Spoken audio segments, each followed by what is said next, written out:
बहुत अच्छा लग रहा था, बहुत पसंद आया था। आपने 2-4 बार पहन करके देखा था, सबको दिखाया था और सबने बहुत तारीफ की थी। दुकानदार ने भी बहुत तारीफ की थी क्योंकि उसको बेचना था, है ना। चाहे वो आप पे सूट हो रहा है नहीं हो रहा है, लेकिन उसने कहा साहब आप तो बहुत सुंदर लग रहे हैं, और इस तरह से उसने दे दी। आप उस अहंकार में आकर के, भ्रम में आकर के कि मेरे पे ये बहुत अच्छा लग रहा है, आप खरीद के ले आए थे। तो उस दिन आपको साता वेदनीय का उदय था, तो वो ही कपड़ा आपको बहुत अच्छा लग रहा था। अब आपने 2-4 बार पहन लिया जी, अरे 2-4 बार तो मैंने बहुत बोल दिया, एक ही बार पहन लिया और दूसरी बार फिर अगर किसी पार्टी में जाना पड़े वही सूट पहन के और वही साड़ी पहन के, तो वही कपड़ा, वही साड़ी, वही सूट जो है हमारे असाता का कारण बनता है।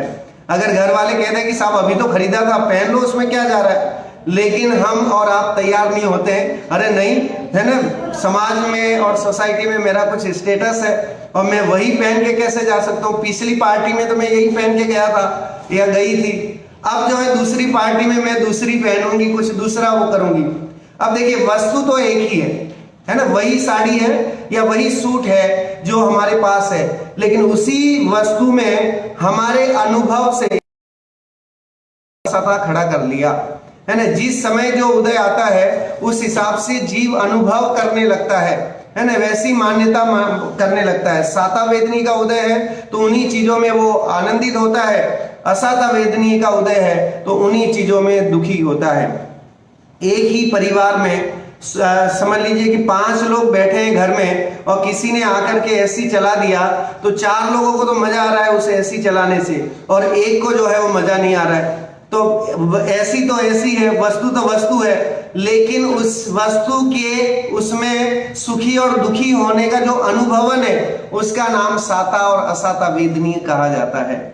इस तरह से और भी अच्छी चर्चाएं जो है हम इन 8 कर्मों के माध्यम से और इवन 9 कर्म के माध्यम से। 9 कर्म क्या है, क्योंकि हमारा सबसे बड़ा जो अहंकार, ममकार जो होता है वो 9 कर्मों के साथ ज्यादा होता है।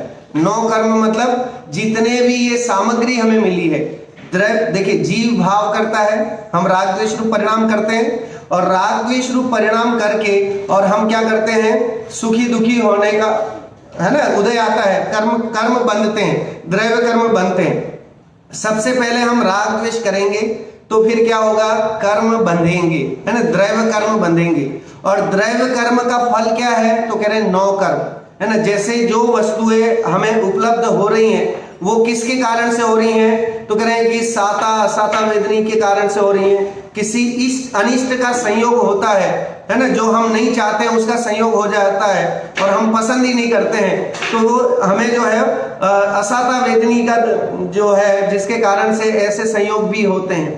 तो कह रहे ये जितने भी संयोग मिलते हैं, चाहे स्त्री पुत्र मकान जायदाद कार बंगला, है ना, ये सब संयोग भी जो हमें मिलते हैं वो भी 9 कर्म है। वियोग होते हैं वो भी 9 कर्म है ना। जिन्हें हम पसंद नहीं करते हैं वो भी 9 कर्म है और जिन्हें पसंद करते हैं वो भी 9 कर्म है। तो वो सारे 9 कर्म के, क्योंकि पुण्य और पाप के उदय में मिलने वाली समस्त सामग्री जो है वो सब 9 कर्म के खाते में जाती है।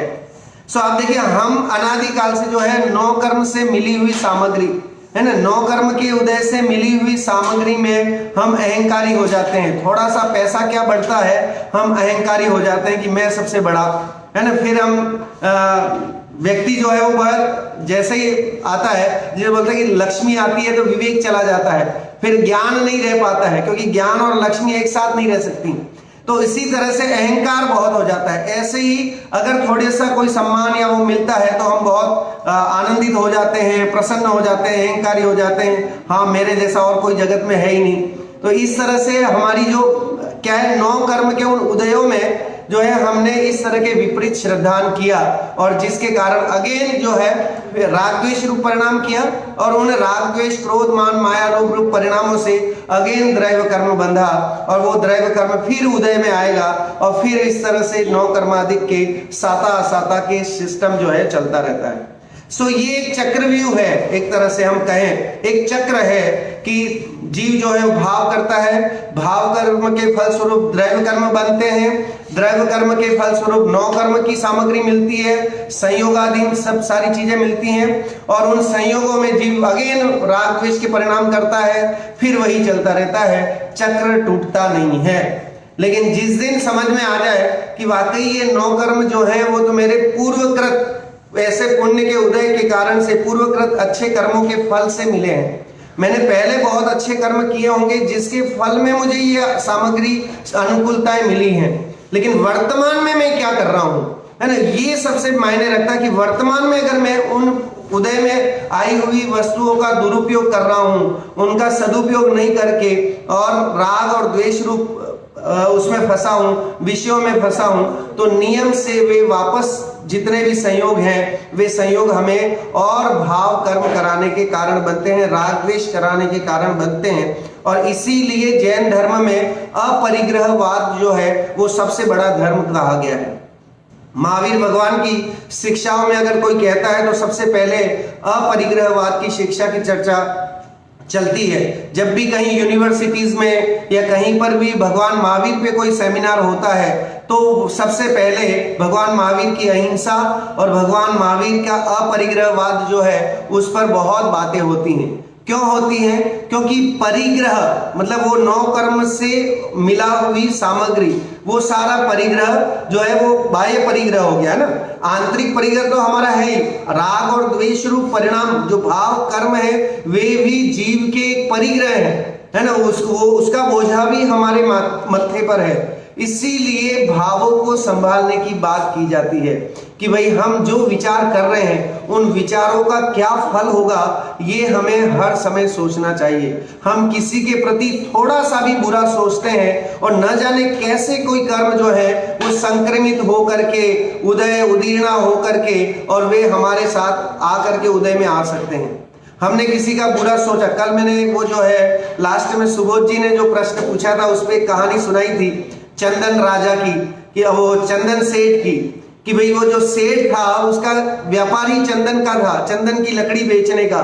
तो नगर में राजा आया तो अपने झरोखे पे खड़े होकर के और राजा को नमस्कार करने लगा और मन ही मन सोचने लगा कि ये राजा मेरे गांव में आया है और अगर आज इसकी मृत्यु हो जाए तो मेरा जो जितना डेड स्टॉक है, जितने पुराने चंदन की लकड़ियां रखी हुई हैं वो सब अच्छे भाव से बिक जाएंगी, क्योंकि राजा को तो चंदन की लकड़ियों से ही जलाएंगे, साधारण लकड़ियों से कौन जलाएगा। इतने से परिणाम में उसने ऐसा पाप बांधा कि सीधे मृत्यु मिलने वाली थी दूसरे दिन। राजा ने देखा, उन्हें तुरंत अपने सैनिक को बोला, सेनापति से, कि देख पूरा नगर मेरी सम्मान में झुक रहा है, नीचे आके खड़ा है और रास्ते में मेरे राह में खड़ा है, और एक अकेला ये सेठ जो है वो झरोके में जो है कैसे खड़ा है। उसकी इतनी मजाल कि वो झरोके में खड़े होकर के मेरे को नमस्कार करता है, कल उसको फांसी पे चढ़ा दिया जाए, इतना आदेश दे देता है।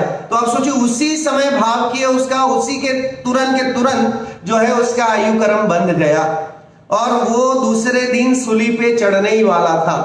अब राजा जी तो चले गए ऑर्डर दे करके, इधर जो है वो उस सेठ के मन में भी विचार आया, परिणाम शांत हुए और कहा कि मैंने कहाँ खोटे विचार कर लिए, राजा हमारे देश के बहुत बड़े राजा हैं और इतने दानी हैं, ऐसे शांत परिणाम वाले, सबका सहयोग करने वाले राजा हैं, और मैंने तो बहुत बड़ा पाप कर लिया। अंतर में प्रायश्चित करने लगा और कहा कि कहाँ ऐसे राजा मिलते हैं, है ना। तो इस तरह से विचार करके और अपना प्रायश्चित विधि से प्रायश्चित करने लगा।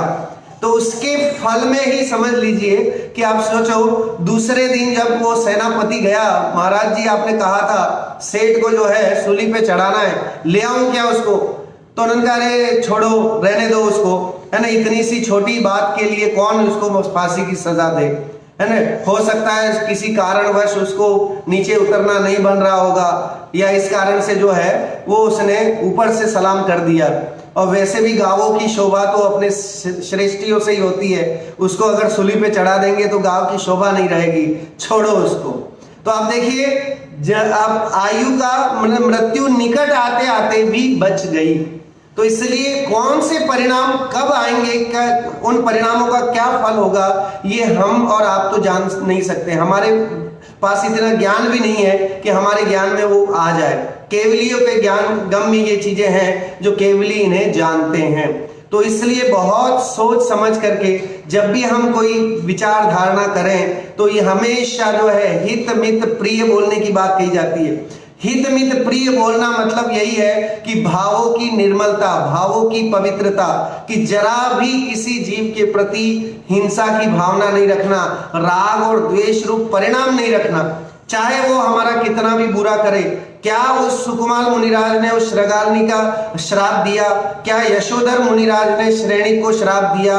किस ऐसे मुनिराज ने जिन पे इतने बड़े बड़े उपसर्ग हुए, उन्होंने किसी को श्राप दिया? उन्होंने किसी को नरक भेजा क्या?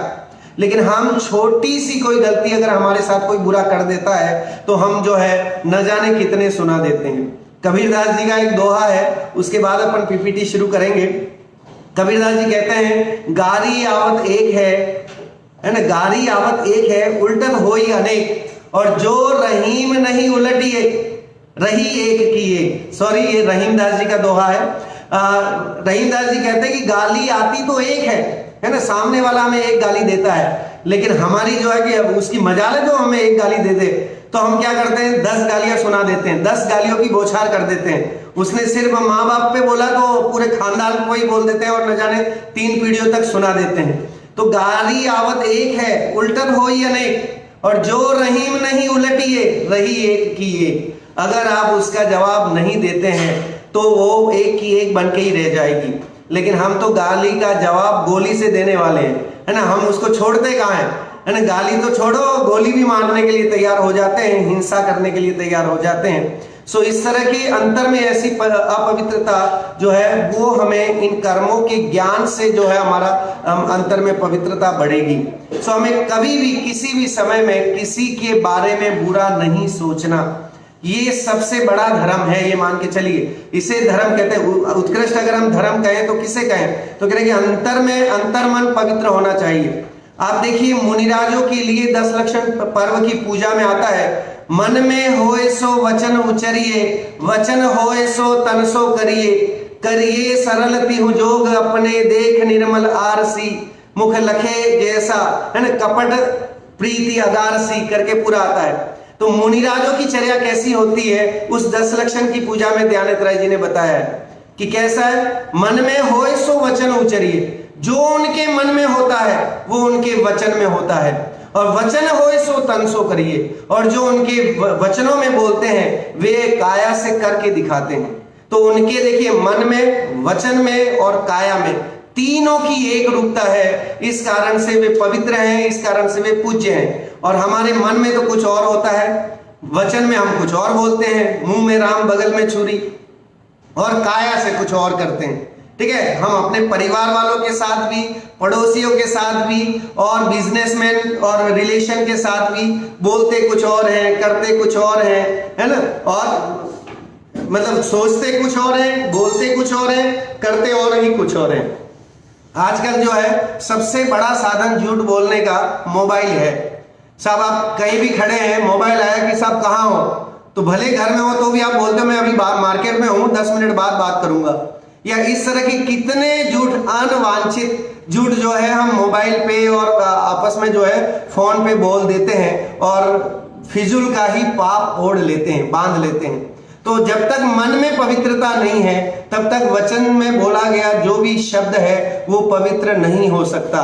इसीलिए कहा कि शब्द कब किसी पे वार का मतलब असर करते हैं, कह रहे कि सबसे पहले खुद अपना मन पवित्र होना चाहिए। जब अपना मन पवित्र है तब जाके आपके शब्दों की प्रभावना बढ़ती है।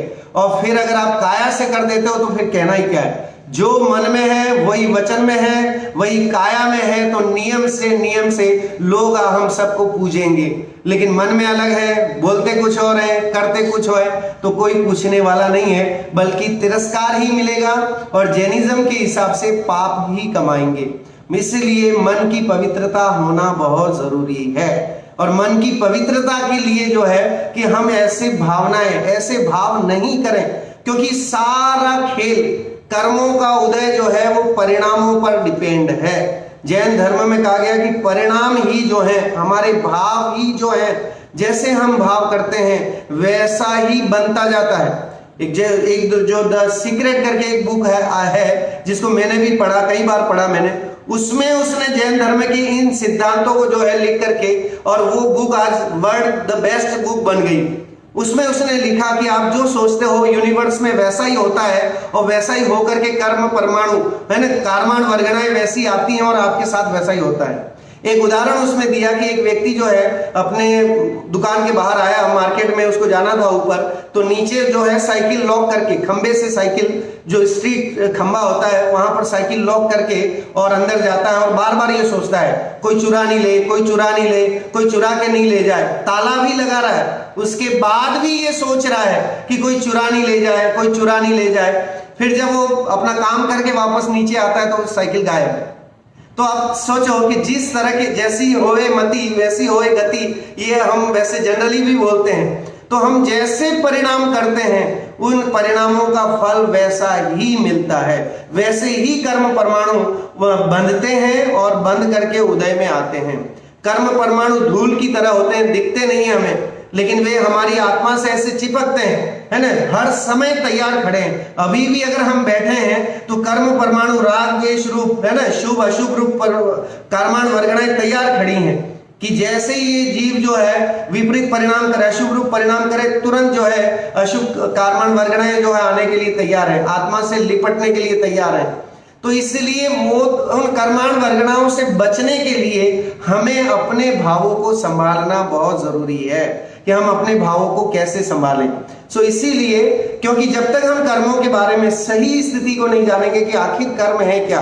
अभी तक अगर हम में से कई लोगों ने ये माना होगा कि ये सारा खेल कर्मों का किया कराया है, या फिर ये मान के रखा होगा कि भगवान ही करते हैं, है ना, जो भी काम करते हैं ये भगवान ही करते हैं। लेकिन जैन धर्म में ईश्वर जो है कर्तृत्व की बात रंच मात्र सुई की नोक के बराबर भी नहीं है। ईश्वर सुई की नोक के बराबर भी नहीं कर सकता।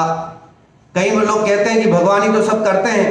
तो जनरली हमारा ये प्रश्न हो सकता है कि अगर भगवान करते तो हम पूछते हैं उनसे कि भाई क्या करते हैं भगवान, तो कह रहे हैं मैंने पाप किया था, भगवान के द्वारे गया, प्रार्थना की, तो वो जो पाप किया था मैंने वो जो है उन्होंने पुण्य में बदल दिया या उन्होंने माफ कर दिया। अच्छा, फिर हम पूछे उन्हें कि भाई जब अच्छे काम करते हैं तो क्या करते हैं। तो भाई जनरली क्या होना चाहिए कि अगर बुरे काम करें भगवान के पास जाओ तो अच्छे कर देते हैं, तो अच्छे काम करें भगवान के पास जाए तो बुरे करना चाहिए ना, क्योंकि न्याय तो ये है भाई, ये तो न्याय नहीं हुआ कि तुम अच्छे करो तो भी वो अच्छा करें, बुरे करो तो भी अच्छा करें, ये तो जगत का भी न्याय नहीं है। तो इसका मतलब जो है वो भगवान नहीं करते, जो भी हमारा भला बुरा है वो भगवान के द्वारा नहीं होता है, ये हमें समझना चाहिए पहली बात तो, क्योंकि ये समझ में आएगी तो फिर हमें कर्म विधान समझ में आएगा। और ये दी बेस्ट कर्म विधान जो जैनिज्म का है पूरे वर्ल्ड में और किसी दर्शन में हमें नहीं मिलता है, कि यहाँ पर जो कर्म विधान है, यहाँ है जीव स्वयं अपने भावों का करता है, वह स्वयं भाव करता है राग द्वेष रूप परिणाम, स्वयं द्रव्य कर्म को बांधता है अपनी भ्रम के कारण, अपनी अज्ञानता के कारण। और द्रव्य कर्म जब जीव के साथ संयोग संबंध होता है तो वे अपने काल लब्धि के अनुसार, है ना, द्रव्य क्षेत्र काल भाव और स्थिति कर्म के अनुसार वे कर्म फल देते हैं, और फल देते हैं तो जीव सुखी और दुखी होने का अनुभव करता है। तो इस तरह का जो सिस्टम है वो ओनली और ओनली एकमात्र जैन धर्म का ही पेटेंट है, और ये जैन धर्म जैनिज्म में ही मिलेगा और आपको कहीं नहीं मिलेगा। अभी जो है हम आज कर्म की चर्चा कर रहे हैं, तो थोड़ा हम आगे बढ़ते हैं। जिनके पास टैब है या लैपटॉप है तो आप अपना देख लें, मैं शेयर कर रहा हूं यहाँ पर स्क्रीन। सो देखिए कर्म किसे कहते हैं। आज मेरे पास सूरत से जो है एक प्रश्न आया कि साहब मैं आपकी कक्षा में जो है कई दिनों से भाग ले रहा हूं, फेसबुक से भी और यूट्यूब से भी और डायरेक्ट इसी ग्रुप से भी, जूम से भी जो है जुड़ा हुआ हूं, तो मुझे कर्म के बारे में और डिटेल जानना है और कर्म कहते किसे हैं ये मैं जानता हूं। मैंने 6-8 नाम तो सुन रखे हैं, लेकिन एक्चुअल में कर्म क्या है ये मुझे समझ में नहीं आया। आज आप थोड़ा और स्पष्ट करें। कल उन्होंने मेरी क्लास सुनी थी, तो आज उनका है कि मैंने कहा आप जरूर आए, आज भी जो ज्वाइन करें तो आपको, और जो अपनी आत्मा के असली स्वभाव को प्रकट न होने दे उसका नाम कर्म है। देखिए कर्म के अलग अलग व्युत्पत्ति परक अर्थ होते हैं। कर्म मतलब करना भी होता है, काम, है ना।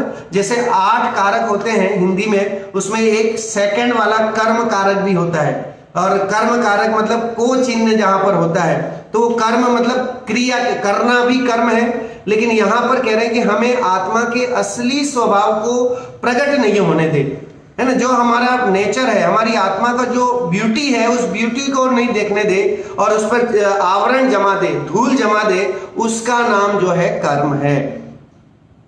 अब देखिए कर्म के जो है 3 भेद है, यहां हमने अभी 2 लिखे हैं, फिर एक आगे और वर्णन करेंगे। द्रव्य कर्म और भाव कर्म के भेद से हमने लिया है। फिर 9 कर्म जो है वो द्रव्य कर्म का ही एक्सटेंशन है, इसलिए यहां पर हमने उसको अभी नहीं दिया है। द्रव्य कर्म मतलब आत्मा से संबद्ध कार्माण वर्गणा रूप उद्गल के स्कंद, जो हम परिणाम करते हैं, और जो परिणाम करते हैं उस, एक मिनट, ये किसकी आवाज आ रही है?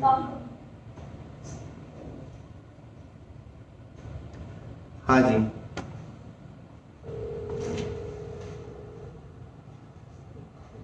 हाँ।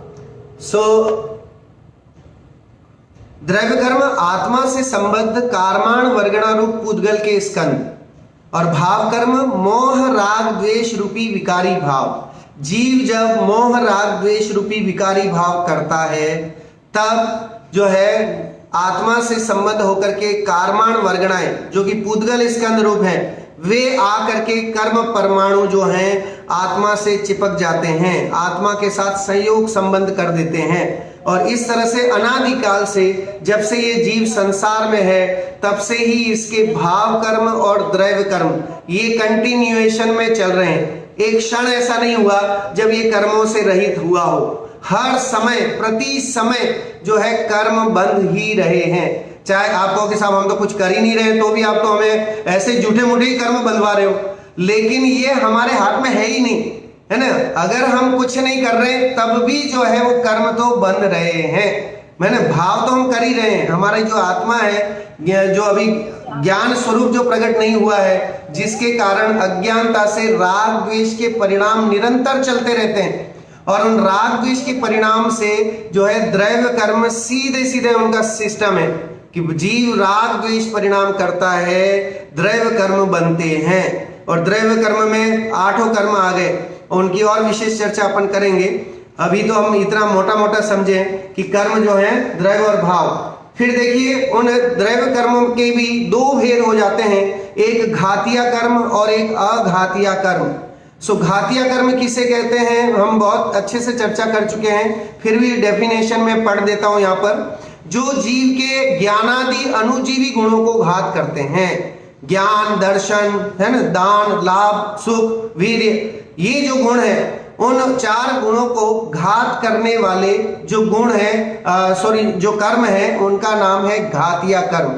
और जीव के ज्ञानादि अनुजीवी गुणों को न घातें, उनका नाम अघातिया कर्म रखा गया है। उन्हें हम प्रतिजीवी गुण भी कहीं कहीं बोलते हैं, कहीं कहीं शास्त्रों में प्रतिजीवी गुण भी आता है।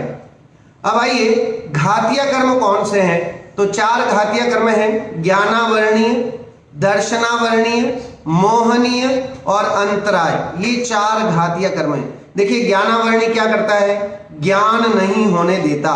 दर्शनावरणीय क्या करता है, दर्शन नहीं होने देता। हम चाहते हैं देखना, लेकिन वो नहीं होने, दर्शनावरणीय कर्म के कारण नहीं देख पाते। हम अभी चाहते हैं कि देव दर्शन करें, लेकिन सरकार की ऐसा आदेश है कि आप घर से बाहर नहीं निकल सकते। दर्शनावरणीय कर्म का अभी तीव्र उदय चल रहा है, जिसके कारण हम सब चाहते हुए भी देव दर्शन नहीं कर पा रहे हैं। मोहनीय कर्म है ना, इसके 2 भेद होते हैं, दर्शन मोहनीय और चारित्र मोहनीय। उसकी विशेष चर्चा और आगे करेंगे। अभी तो हम समझे मोहनीय कर्म जो है वो कैसा है, मोह शब्द से ही समझ में आता है। और 6 डाला में दौलत राम जी ने मोहनीय कर्म की बहुत अच्छी परिभाषा दी। मोह महामद पियो अनादि, भूल आपको भरमतवादी। कह रहे कि ये मोहनीय कर्म के उदय में जीव जो है ऐसा हो जाता है जैसे कोई शराबी शराब पी करके माँ को माँ कहे तो भी कोई उसकी बात को नहीं मानता है, पत्नी को पत्नी कहे तो भी मानता नहीं है। और तीसरा है अंतराय। अंतराय कर्म जो है ना, सुख, अनंत सुख जो है उसको भोगने नहीं देता है, तो उसका नाम है अंतराय कर्म। ये 4 घातीय कर्म है। 4 ही अघातीय कर्म है। वेदनीय, जिसके 2 भेद होते हैं, साता वेदनीय, असाता वेदनीय। आयु, इसके भी 2 भेद होते हैं, शुभ आयु, अशुभ आयु। नाम, नाम में जो है वो नाम कर्म के उदय से शरीर मिलता है, तो शुभ शरीर और अशुभ शरीर के भेद से भी नाम के हो जाएंगे। गोत्र कर्म के भी 2 भेद हैं, उच्च गोत्र और निम्न गोत्र या नीच गोत्र। इस तरह से अघातीय कर्म 4 हो गए। अब सबसे पहला हमने पढ़ा था ज्ञानावरण, जो आत्मा के ज्ञान गुण को घाते, आत्मा के ज्ञान स्वभाव को जागृत नहीं करने दे, उसका नाम ज्ञानावरण है। हम सब में अनंत ज्ञान है ना, स्वाभाविक, हम सब केवलियों जैसा ज्ञान हमारे अंतर में है, लेकिन इस ज्ञानावरण कर्म के उदय के कारण जो है हम में भेद पड़ जाता है।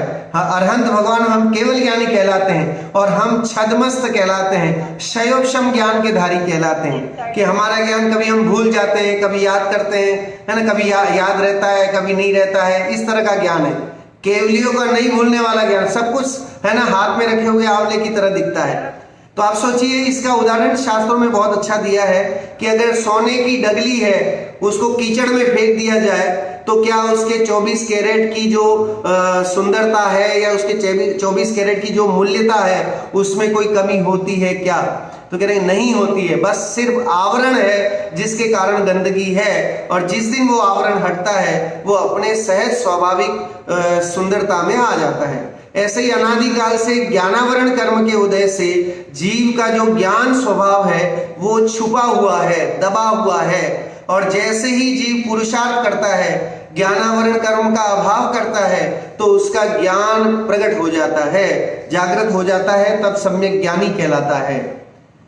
ज्ञानावरण कर्म के 5 भेद हैं। जैसे ज्ञान के पहले तो हम समझे 5 भेद होते हैं, मति ज्ञान, श्रुत ज्ञान, अवधि ज्ञान, मन परे ज्ञान और केवल ज्ञान।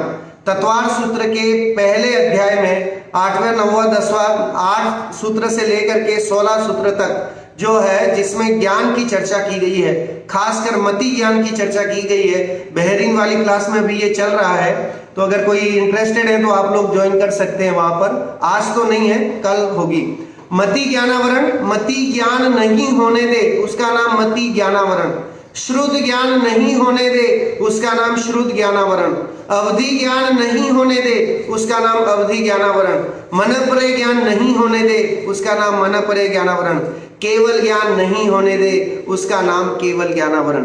तो ये 5 ज्ञान है ना, अगर हमारी आत्मा जो है अगर आवरण कर्म नहीं हो तो इनमें से अभी तो हमारे पास एट प्रेजेंट 2 ज्ञान है, मति ज्ञान और श्रुत ज्ञान, लेकिन मति ज्ञान में भी कई बार जो है वो आवरण डाल देता है। आप चाहते हैं पढ़ना कुछ, है ना, आप मूवी देखना चाहते हैं, चले अब एकदम सिंपल लें, आप फिल्म देखना चाहते हैं, आपने टिकट भी बुक करा ली, लेकिन जैसे ही बाहर गए बहुत ट्रैफिक था और आप टाइम से नहीं पहुंच पाए, या चलिए आप बाहर निकले और कुछ फिसल गए या कुछ एक्सीडेंट हो गया और आपको जाना तो मूवी था देखने और पहुंच गए हॉस्पिटल। तो इस तरह का जो है सामान्य ज्ञान भी नहीं होने देता है, श्रुत ज्ञान भी नहीं होने देता है। मति ज्ञान से जाने गए विशेष ज्ञान को श्रुत ज्ञान कहा जाता है, तो उस श्रुत ज्ञान को भी नहीं होने देता है। अवधि ज्ञान और मन परे ज्ञान एक देश प्रत्यक्ष कहे जाते हैं क्योंकि ये आत्मा के द्वारा जाने जाते हैं। मति ज्ञान और श्रुत ज्ञान इंद्रिय और मन के सहयोग से जाने जाते हैं, इसलिए वे परोक्ष ज्ञान कहे गए हैं। सूत्र आता है तत्वार्थ सूत्र में, आद्य परोक्षम प्रत्यक्षम अन्यत। ठीक है, तो उमा स्वामी भगवान ने वहां लिखा कि 5 ज्ञानों में से आद्य परोक्षम, आदि के 2 ज्ञान परोक्ष ज्ञान है, प्रत्यक्षम अन्यत, बाकी के 3 ज्ञान प्रत्यक्ष ज्ञान है। फिर उसकी टीका में ये लिखा कि अवधि ज्ञान, मन परे ज्ञान एक देश प्रत्यक्ष है और केवल ज्ञान सर्वदेश प्रत्यक्ष है। इस तरह का इन 5 ज्ञानों में भेद है, और 5 ज्ञानों को जो कर्म नहीं होने देता है उसका नाम है ज्ञानावरण कर्म। अब देखिए, आज जिसकी हमें चर्चा करनी है, टाइम हो रहा है लेकिन हम 7 मिनट में दर्शनावरण को आज हम पूरा करेंगे चर्चा को, बाकी के जो है वो अपन इसको कंटिन्यू करेंगे कल। दर्शनावरण कर्म जो है, जो आत्मा के दर्शन गुण को घाते, ठीक है, दर्शन गुण को नहीं होने दे उसका नाम दर्शनावरण कर्म है। सो दर्शन मतलब यहाँ वो वाला दर्शन नहीं लेना है, कौन सा, कि तत्वार्थ श्रद्धानम सम्यक दर्शनम। सो सम्यक दर्शन में जो दर्शन शब्द है वो वहां श्रद्धा का विषय है, और यहाँ पर दर्शनावरण जो है वो है चक्षु का विषय, सामान्य दर्शन है ना, हम जो देखते हैं इंद्रिय के माध्यम से, है ना, इंद्रियों के माध्यम से जानना, देखना उसका नाम दर्शनावरण है। आप चाह रहे हैं देखना मूवी लेकिन नहीं देख पा रहे, तो ये दर्शनावरण। आप चाह रहे हैं दर्शन करना लेकिन आप नहीं जा पा रहे क्योंकि गवर्नमेंट का आदेश है कि आप कहीं बाहर नहीं निकल सकते, तो दर्शनावरण कर्म के उदय से जो दर्शन गुण को घाते उसका नाम दर्शनावरण कर्म है। और दर्शनावरण को समझना बहुत जरूरी है।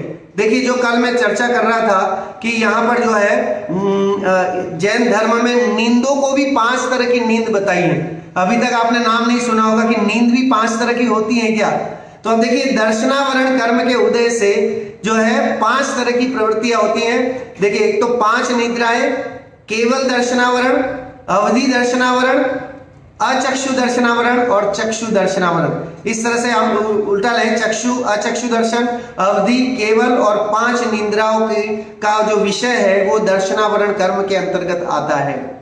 सो चक्षु मतलब आंखों के द्वारा, आंखों से देखना चाहते हैं लेकिन उसमें वो पड़ जाए, और बिना चक्षु के भी देखा गया उसे जो है अचक्षु दर्शनावरण। इसकी और विशेष चर्चा अभी अपन आगे वाले में देखेंगे। अभी बात करते हैं अपन निंद्रा। निंद्रा भी जो है वो दर्शनावरण कर्म का बंध है, जिसके कारण निंद्रा में जो है वो 5 भेद हो जाते हैं। कौन कौन से 5 भेद हैं? देखिए, सबसे पहले निद्रा, फिर है निद्रा, फिर है प्रचला, फिर प्रचला और स्यान वृद्धि।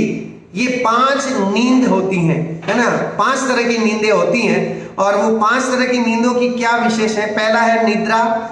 फिर निद्रा मतलब सामान्य नींद, जैसे हम सोते हैं थोड़ा सा कुत्ते जैसी नींद, कि कुत्ता थोड़ी सी भनक लगते ही जाग जाए एकदम, तो उसे बोलते हैं कुत्ते जैसी नींद, है ना। उसकी चर्चा भी आगे करते हैं अपन। देखिए, निद्रा जो है वो है थकावट को दूर करने के लिए होती है।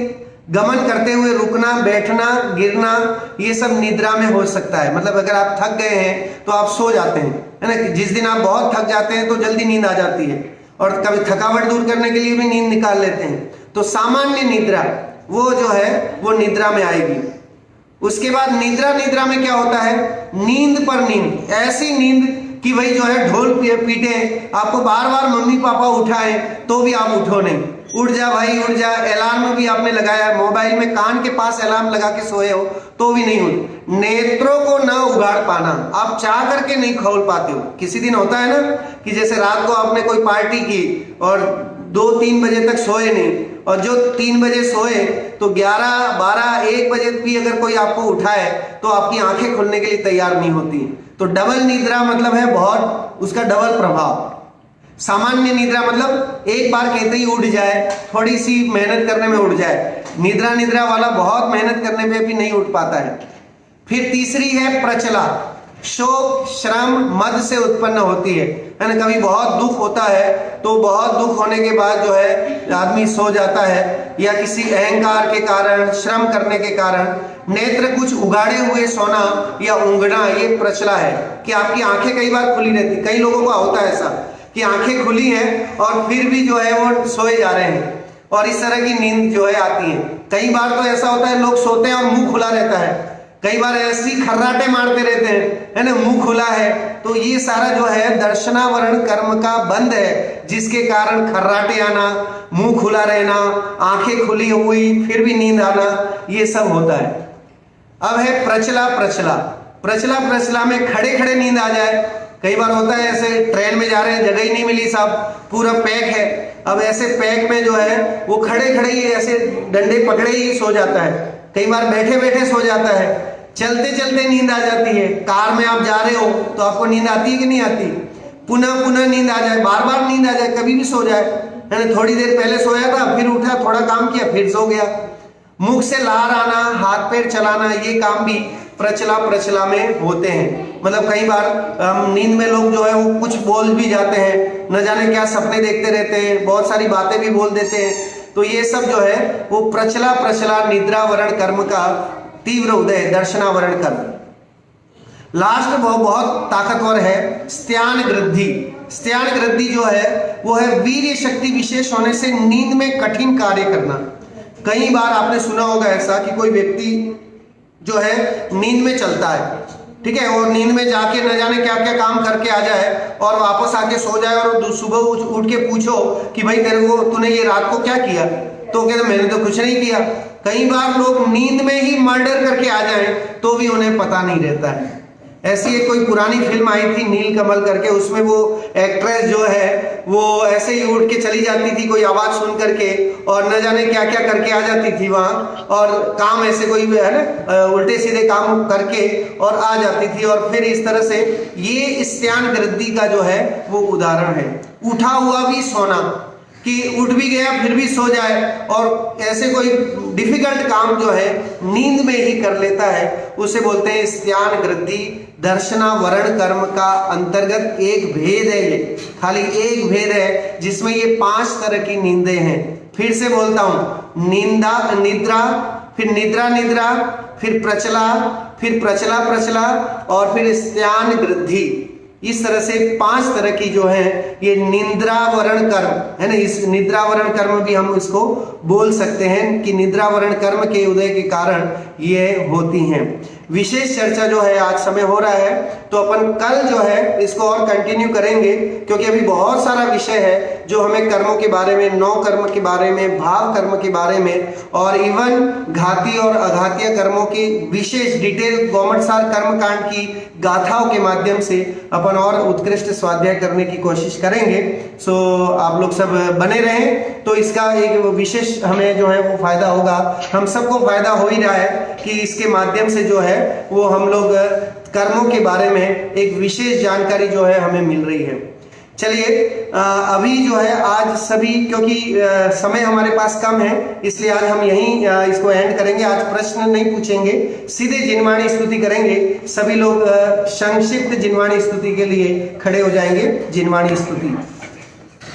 जिनवाणी के ज्ञान ते सूझे लोकालो, सो वाणी मस्तक नमो सदा देत हूँ धो, सदा देत हूँ धो। नमो ओरियंताणम, नमो सिद्धाणम, नमो आयर्याणम, नमो वज्रायणम, नमो लोये सवसावणम। नमो ओरियंताणम, नमो सिद्धाणम, नमो आयर्याणम, नमो वज्रायणम, नमो लोये सवसावणम। नमो ओरियंताणम, नमो सिद्धाणम, नमो आयर्याणम, नमो वज्रायणम, नमो लोये सवसावणम। नमो ओरियंताणम, नमो सिद्धाणम, नमो आयर्याणम, नमो वज्रायणम, नमो लोये सवसावणम। नमो ओरियंताणम, नमो सिद्धाणम, नमो आयर्याणम, नमो वज्रायणम, नमो लोये सवसावणम। नमो ओरियंताणम, नमो सिद्धाणम, नमो आयर्याणम, नमो वज्रायणम, नमो लोये सवसावणम। नमो ओरियंताणम, नमो सिद्धाणम, नमो आयर्याणम, नमो वज्रायणम, नमो लोये सवसावणम। नमो ओरियंताणम, नमो सिद्धाणम, नमो आयर्याणम, नमो वज्रायणम, नमो लोये सवसावणम। नमो ओरियंताणम, नमो सिद्धाणम, नमो आयर्याणम, नमो वज्रायणम, नमो लोये सवसावणम। बोलिए द्वादशांगमय जिनवाणी मात की जय। बोलिए अहिंसामय जैन धर्म।